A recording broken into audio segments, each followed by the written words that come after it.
munsi y'imyaka 18 iyi seri ntago wemerewe kuyireba. Yageze kuri website banabarabuye. Niwe papa wa Jay. Urabe? That's right. Yego nibyo.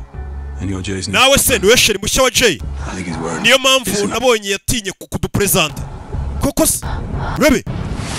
Ho! Umugabo ahuye na sheri w'umuhungu urebe filime. Musore yazanye umukobwa mu rugo kumupresenta ariko dore papa ukuntu areba umukazana mu rugo. Filime wabonye umuhungu wacu ukuntu areba uriya mukobwa we. Yaramusariye neza umuhungu wacu yasariye uriya mukobwa. Ariko njye uriya mukobwa ntago mwiyumvamo neza ari ibikuntu mubona uwo ni mama. Dore umugabo n'umukazana we. Dore papa ngaratangira gucinya umuhungu we. Urabe do papa bino mujyana ba papa wanyu kubahuza n'abasheri banyu.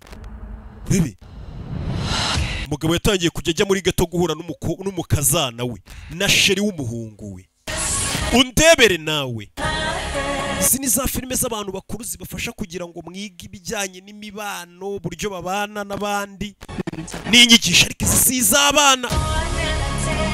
Yageze kuri ya website gasomanefilms.com. Nta mwana wemerewe kureba iyi filime. Papa uriya mukobwa mba numva n'abana nawe ibihe byose ndamukunda. Kumbe wari kubwira ni umuca inyuma. Kumwe ugenda ugiye kubwira papa wawe ngo ukunda umukobwa. Kumbe uwo mukobwa ari sheri wa papa wawe. Nawe ndebere. Iyi season yamaze kugera ku gasomanefilms.com. Is about trust. Abana mubereke zabi mu bihorere. Ni 7,000 byonyine ho waba uri hose ku isi ukabasha kurya ubuzima. Ibaza umwana wawe kugufata uri kumuca inyuma. Have everything under control. Katurore wabonye season nyinshi kaga season ntago gasanzwe. Do something for me. Yeah. Damaged people are dangerous. I know they can. Uburyo bwo kwishyura waba uri hose ku isi buraho hasi muri caption busome.